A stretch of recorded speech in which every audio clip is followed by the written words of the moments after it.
Salut les pistards, aujourd'hui je vous propose une vidéo un petit peu inédite puisque comme vous le savez ma chaîne traite principalement des track day et aujourd'hui je vais essayer une voiture spéciale track day.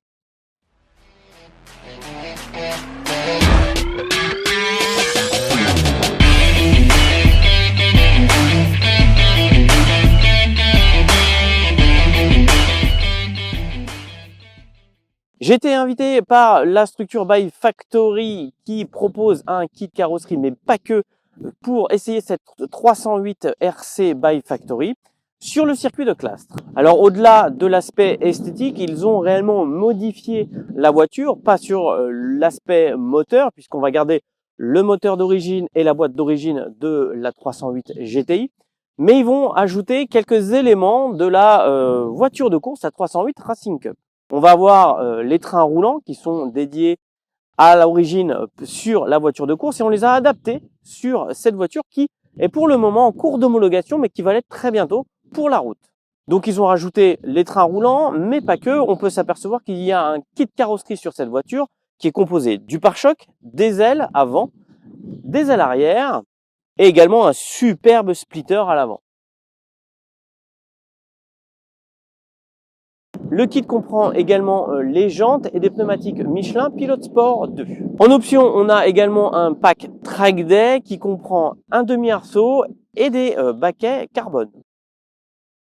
Le kit complet est à 18 900 €, main d'œuvre comprise et tout est inclus, c'est-à-dire que vous n'avez pas besoin de rajouter la main d'œuvre. Le seul petit hic, c'est que si vous avez une 308 GTI phase 1, il va falloir adapter celle-ci en phase 2 pour pouvoir monter ce kit. Ce que j'apprécie beaucoup dans la voiture, c'est que vous pouvez le voir, elle est beaucoup plus basse que la 308 d'origine et elle est en fait 10 cm plus proche du sol et elle va être 12 cm plus large au niveau du train avant. Ce qui va nous donner en théorie une meilleure tenue de route. Comme vous le savez, tout ce qui est plastique dur, plastique mou, moi je n'ai rien à faire sur la route. Ce qui m'intéresse ici, c'est de tester cette bestiole sur la piste. Donc on est dans cette 308 RC By Factory. C'est une voiture quasiment de course et donc on a les harnais et c'est toujours un peu la galère à mettre. Surtout après les vacances de Noël. Bon d'accord, on est en été mais bon, c'est pas grave. C'est qui a la clé? C'est qui a la clé? La clé elle est où? Ouais c'est mieux pour essayer. On a juste oublié les clés, c'est pas grave. Donc comme je vous l'ai dit, c'est une voiture qui est dédiée au circuit et donc on va aller prendre la piste parce que moi aller sur la route pour faire du plastique dur, plastique mou, je n'aime pas ça.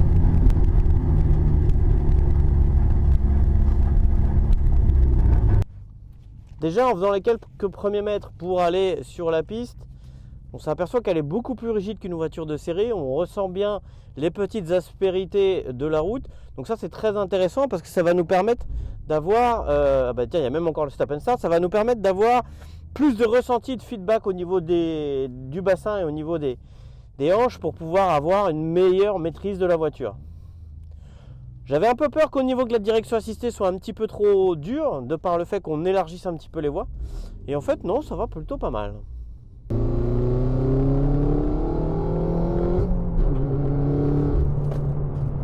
Elle est très directive, déjà vraiment de premier ressenti, elle est vraiment directive. Donc ça j'aime beaucoup, moi j'aime bien que le train avant soit vraiment incisif. Là on est sur le sec.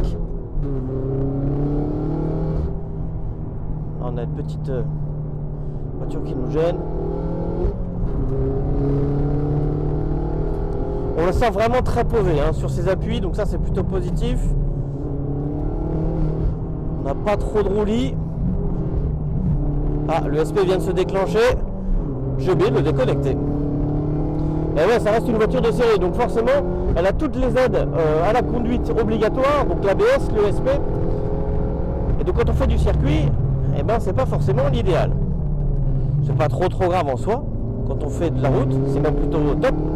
Mais là, pour le coup, je vais les déconnecter.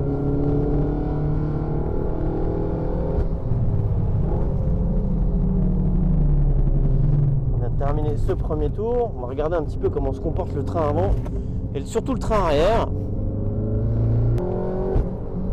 Voilà, donc on est vraiment sur une journée circuit, donc on n'est pas là pour gêner les gens non plus et ils nous gênent pas non plus, donc c'est vraiment très gentil de leur part. va regarder vraiment sur les vibreurs. Elle moufte pas. Ça passe vraiment fort. Elle est vraiment bien équilibrée. J'aime vraiment beaucoup. Elle règle, ouais, très très bien. Là, regardez, je lâche le pied. Elle vient toute seule.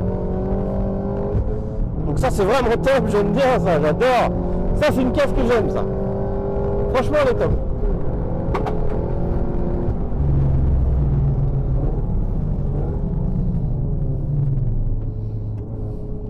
À voir un peu sur les longues runs, un petit peu comment elle évolue. Si elle sature pas trop le train avant.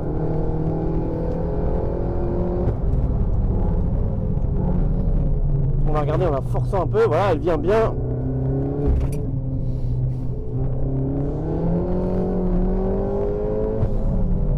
Alors on va aller prendre un petit peu les saucisses. Voilà, elle réagit bien. On lâche le pied, elle vient bien gentiment. Dès qu'on l'envoie un petit peu, elle y va aussi. Ah, j'aime bien, elle est fun. Une fois que les pneus arrière sont bien, à mon avis, elle doit vraiment être redoutable, cette auto. Je pense que j'étais un petit peu sceptique au départ.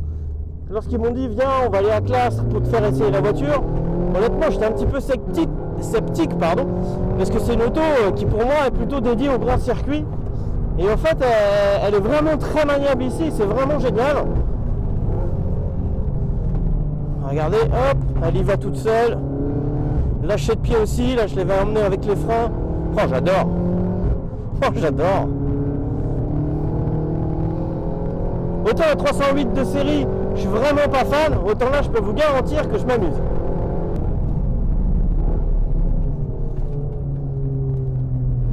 Wouhou! Sur le réaxel, on a un peu la roue intérieure qui patine. C'est peut-être un point un petit peu pas top.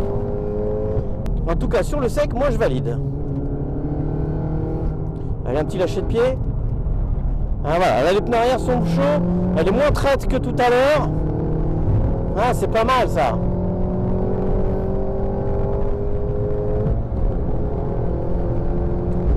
Voilà. On va le laisser passer gentiment. Voilà.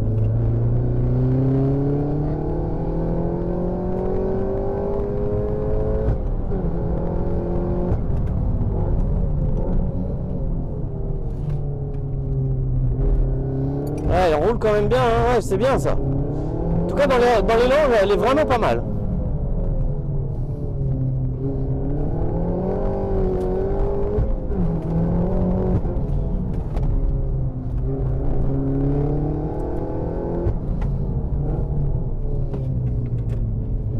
Ouais, les pneus enroulent bien.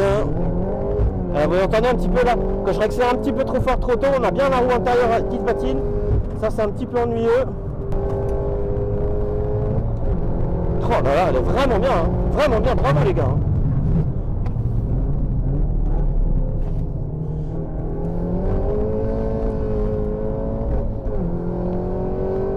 Elle est vraiment bien, vraiment bien. On va voir si après quelques tours, dans l'entrée de chicane, elle pivote toujours autant. Voilà, les pneus arrière sont un petit peu plus chauds, donc forcément ça grippe un peu plus. Voilà, on va reprendre à nouveau les saucisses. Elle moufte pas, elle bouge pas l'auto. Ouais, bien là. Elle pivote bien. Pour le coup, c'est une vraie pistarde, hein. Vraiment, bravo à eux.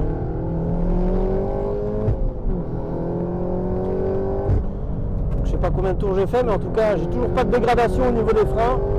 Donc ça, c'est plutôt top. C'est un peu la maladie des voitures de série lorsqu'on les emmène sur le circuit.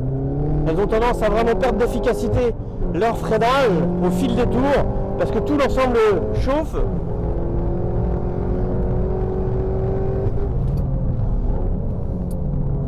Non, vraiment bravo. Bravo, bravo, bravo. Alors je suis désolé, pendant l'essai la caméra n'a pas arrêté de bouger. C'est le premier essai vidéo que je fais, donc je m'en excuse les amis. En tout cas là on a essayé sur le sec, je valide à 2000%. Très bonne auto. On était équipé de pneus, je sais pas en fait, des semi-slick. Et franchement, ils sont vraiment bien adaptés à l'auto. Vraiment bien, bien, bien, bien. Donc désolé pour la caméra mobile. On a de la chance, la météo est en train de se dégrader, donc on va pouvoir l'essayer également sous la pluie. On se retrouve dans quelques instants pour cet essai, mais cette fois-ci sous la pluie. J'espère que cette petite vidéo vous plaît. N'hésitez pas à mettre le petit pouce bleu pour que l'aventure continue et à vous abonner à ma chaîne. Allez, il s'est mis à pleuvoir, donc c'est bien parce qu'on va pouvoir tester la voiture en conditions sèches comme on l'a fait il y a quelques instants. Et là, je vais partir pour quelques tours sous la pluie. Tout à l'heure, on est équipé de pneus semi-slick, Trofeo de mémoire, les Pirelli Super Trofeo. Et là, on est en pneus de série normale pour ce petit essai. Bien sûr, quand on est sur circuit, on met le casque.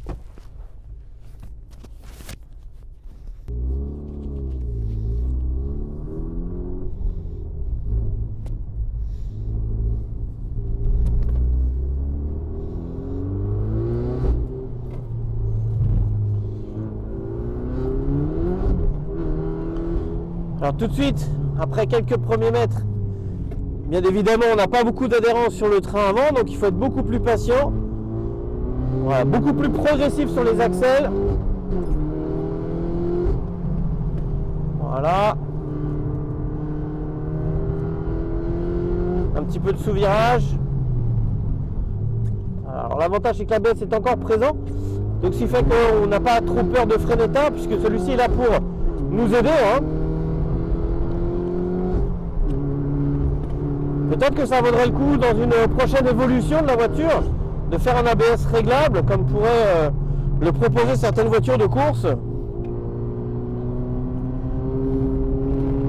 Avec un ESP également réglable, alors là je l'ai déconnecté.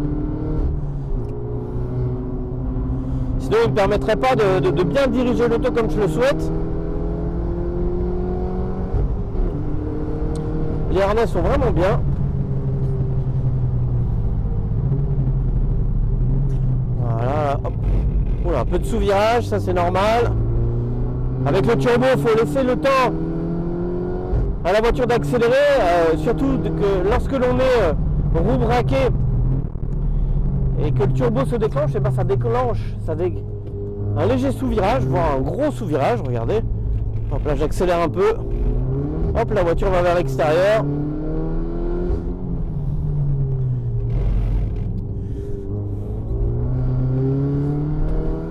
Alors autant sur le sec a été vraiment bien équilibré, autant là avec les pneus pluie, enfin les pneus de série, puisque c'est vraiment des pneus de série, elle est plutôt typée sous-vireuse, ce qui est plutôt positif lorsque l'on débute sur circuit. Ouais, ça patine même en deux.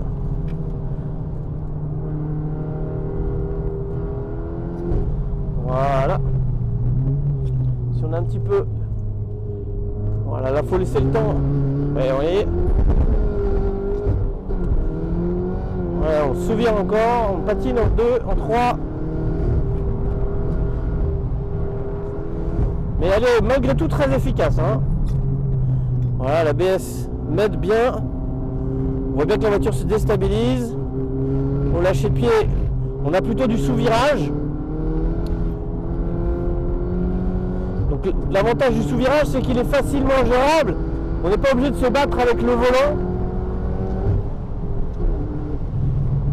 On a juste à soulager un petit peu l'accélérateur pour l'enrayer. Vous voyez, là je rentre un petit peu fort avec les freins, je soulage les freins, je recharge le train arrière et la voiture retrouve un équilibre à peu près neutre et peut tourner.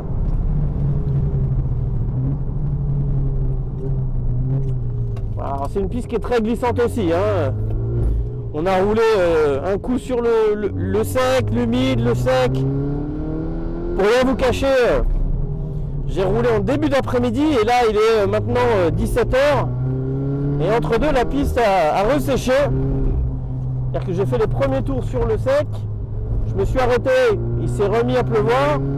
La piste a séché et là il a replu. Donc forcément là elle est bien lavée, donc on n'a pas forcément beaucoup de grippe. Mais malgré tout, cette 308 RC by Factory se comporte plutôt pas trop mal. Avec une voiture qui est assez facile au pilotage. On va essayer de reconnecter le SP, voir comment ça se comporte. voir si elle est permissive ou pas. Voilà, beaucoup de patinage, de wheel spin comme disent les Anglais. On va mettre les essuie-glaces, ça peut être bien.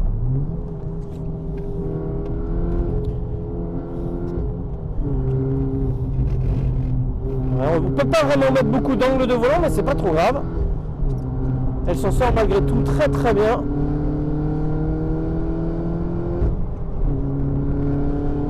Je vous avais pas parlé de la position de conduite de la voiture. J'aime vraiment beaucoup puisque on est relativement bas. Moi je fais 1m75 et je suis pile poil bien installé.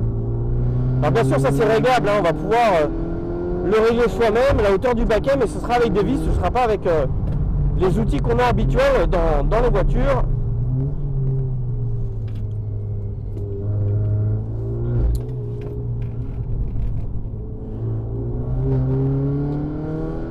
Ce qui est agréable, c'est les commandes qui sont très faciles d'accès. Elles sont tout de suite dans les mains, comme une voiture standard en fait.